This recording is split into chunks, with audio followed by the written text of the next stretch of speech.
Thanks for joining me on the setup. Today I want to talk about seed coatings. I've gotten a lot of feedback, especially on the Dream Farm episodes, because Whitetail Institute, the company that I've been working with, whose seeds I've been planting, they use coatings on quite a few of their hard seeds.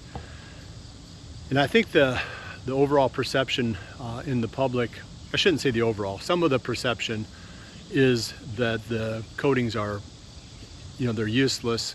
They're filler. They just make the bag bigger and they make the bag heavier, and somehow that works against us as a consumer.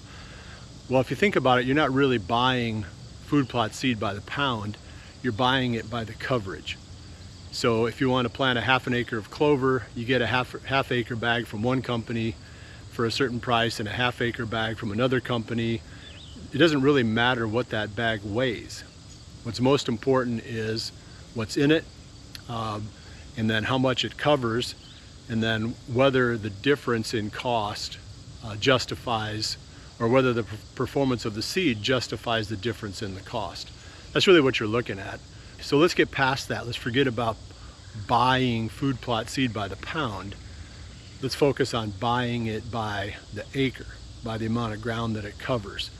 So that brings us back to the question of the seed coatings themselves and whether they're worthwhile and what purpose they serve.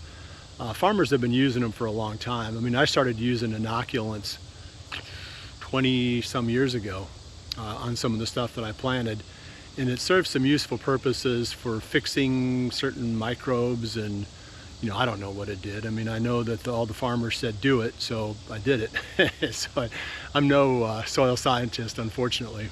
I wish I knew more about it, and I probably should.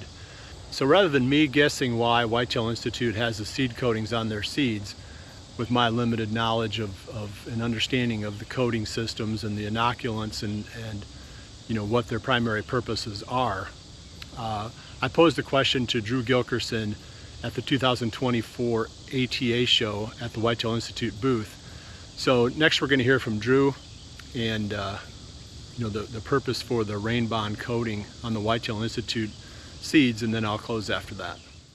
I'm here with Drew Gilkerson at the Whitetail Institute booth at the ATA show, and Drew, we got talking about inoculants a little bit, right? And I thought it'd be really good for our viewers to be part of that conversation. Sure. Like, how important are they? And I know you guys have got them, and why do you have them, and what is their purpose? Because some farmers will use them like religiously. I've seen a lot of people plant without them. Sure. So where do they fit?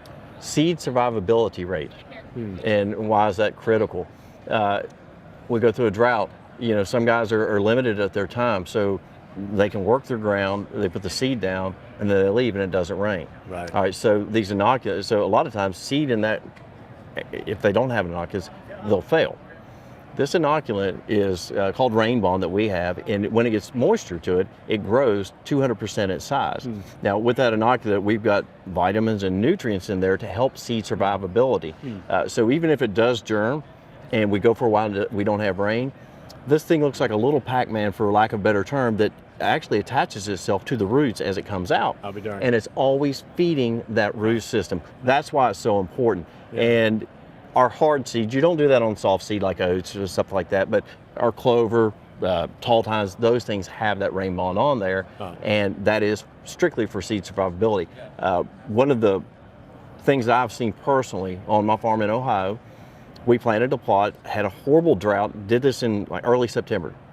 And I told my dad, I'm like, we're gonna have to come back in turkey season and rework these. We hunted those plots. We had a smattering of rain, little tiny growth, went back in turkey season, did not have to do anything. My plots, we had the rain through the winter. My plots were the absolutely best looking I've ever seen. So why is that important? The seed survived.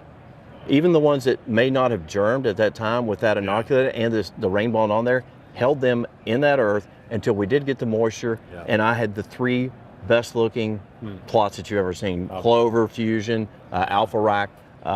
That's why inoculants are so important, and that's part of, again, what we bring to the game. Okay, good. Well, I appreciate that. We'll be back again. We've got more tips from Drew from the ATA show, and looking forward to hearing more from you. Yeah, thank you, Bill. Appreciate it.